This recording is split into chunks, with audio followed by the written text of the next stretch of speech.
Now it's time to talk about Malachi 2:16, the famous God hates divorce or I hate divorce verse. The book of Malachi was the last book written in the Old Testament, written almost 500 years before Jesus. It was written perhaps 1,000 years after Moses gave the law about valid marriages and divorces. This one verse is so influential right now. It keeps Christians whose lives and sanity are in danger trapped in their destructive marriages. I did a poll among a group of people who mainly identify as Christian abuse survivors. And I asked, as an adult, how important was Malachi 2:15 and 16, God hates divorce, to you? A, very important because it taught me that God hates all divorce. B, not important because of Jesus and Paul approving of divorce. C, it wasn't an issue to me. D, none of the above. And nearly 8 in 10 respondents said that verse was very important to them because it taught them that God hates all divorce. This interpretation tells faithful spouses there is no way out but death, and they are trapped for the rest of their lives. This interpretation leads to depression, suicide, domestic violence, and homicide of many good spouses. Now, the interpretation of this verse is one of the most disputed in Bible translation history. There are three major ways of interpreting this verse. So, if someone wants to believe this verse says God hates divorce, then they need to be able to prove that it does. And they can't do that because the evidence for that is very thin. You see, it turns out that God hates divorce or I hate divorce is not the oldest interpretation. It was a radical departure by King James. And I have no idea why King James decided to do this. Was it in a response to the shenanigans of King Henry VIII? I mean, I don't really know. So Malachi was written almost 500 years before Jesus. The Old Testament was translated into Greek about 200 or 300 years before Jesus. The Dead Sea Scrolls were hidden in caves about 100 years before Jesus. And Malachi was translated into Aramaic about 200 years after Jesus.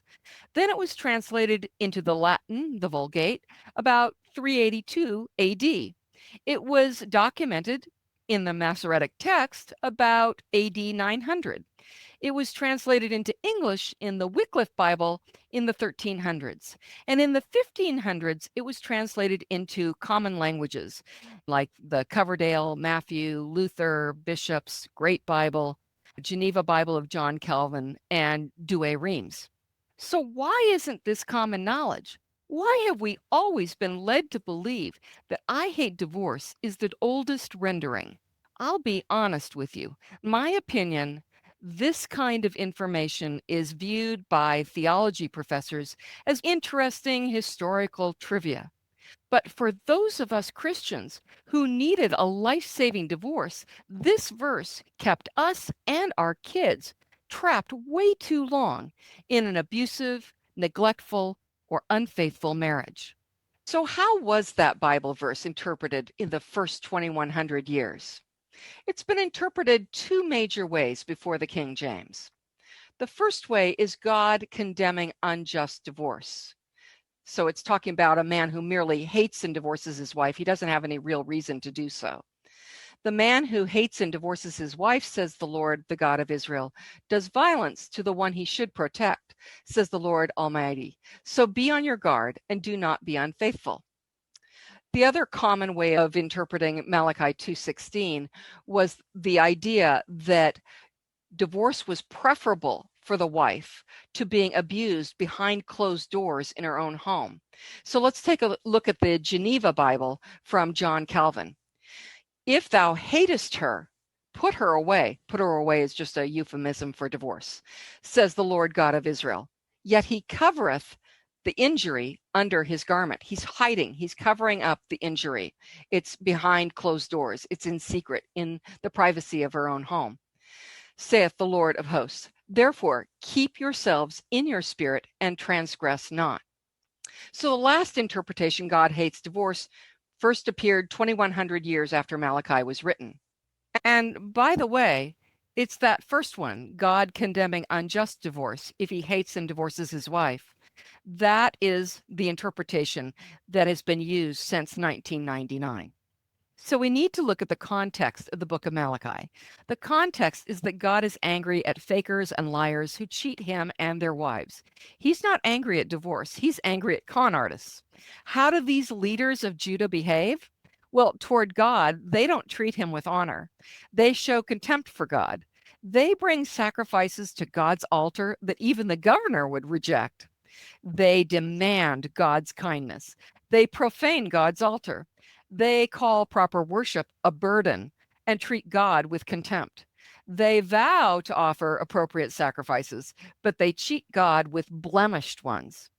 They weep tears because God doesn't accept their offerings. And God says it's because of the treatment of their wives. Not because they give shoddy sacrifices, but because of how these men treat their wives. Now let's look at how they do treat their wives. They betray their wife, who has been the partner for years. They are unfaithful to their wife. They do violence to the wife they should protect. They hate their wife and divorce her. They cover up for adulterers and liars. They defraud laborers of wages. They break their marriage contract with their wife. They cause others to stumble. They take advantage of widows. They deprive fatherless children and foreigners of justice. This is a book about badly behaved abusers, not about divorce. Now, let's take a look at these early Bibles in a little bit more detail. These are the Bibles written prior to the King James Version. Who is doing the hating, and whom or what do they hate? So let's get started. The Septuagint, so this is 200, 300 years before Christ. It's the husband who hates, and he hates his wife. Another variation on the Septuagint is the husband hating, and he hates his wife. The Qumran, so this is the Dead Sea Scrolls. It's the husband who's hating, and he hates his wife.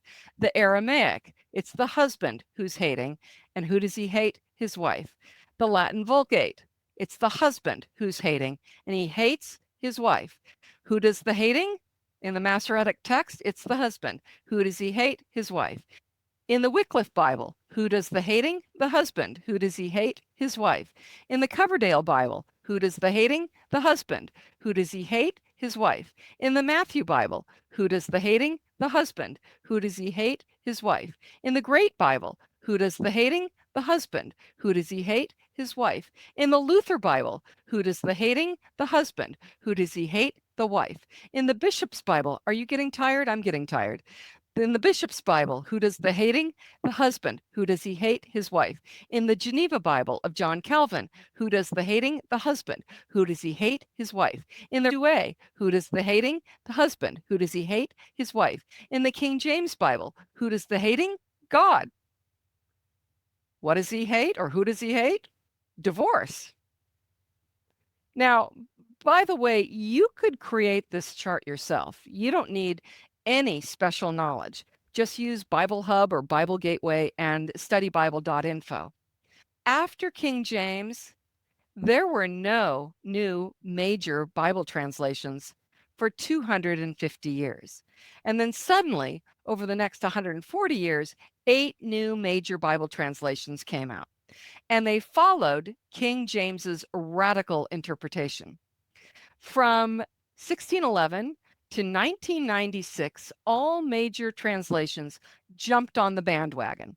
The New International Version translators in 1984 did too, but they changed their minds in 2011 and jumped off the bandwagon. The CSB and the ESV never jumped on that bandwagon.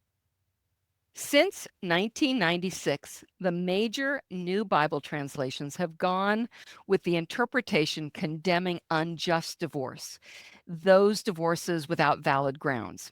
It seems to match the context, and it matches the earliest copies we've found. So let me read these. The Christian Standard Bible first. This is the Bible produced by B&H Publishing Group, which is affiliated with the Southern Baptists. If he hates and divorces his wife, says the Lord God of Israel, he covers his garment with injustice, says the Lord of armies. Therefore, watch yourselves. Watch yourselves carefully and do not act treacherously. The New International Version, which changed this verse in their 2011 update. The man who hates and divorces his wife, says the Lord, the God of Israel, does violence to the one he should protect, says the Lord Almighty. So be on your guard and do not be unfaithful. Finally, the ESV, the English Standard Version, used by many Reformed and Baptist churches. For the man who does not love his wife but divorces her, says the Lord, the God of Israel, covers his garment with violence, says the Lord of hosts. So guard yourselves in your spirit and do not be faithless. So Malachi 2:16 condemns treacherous divorce, not all divorce. Now, before we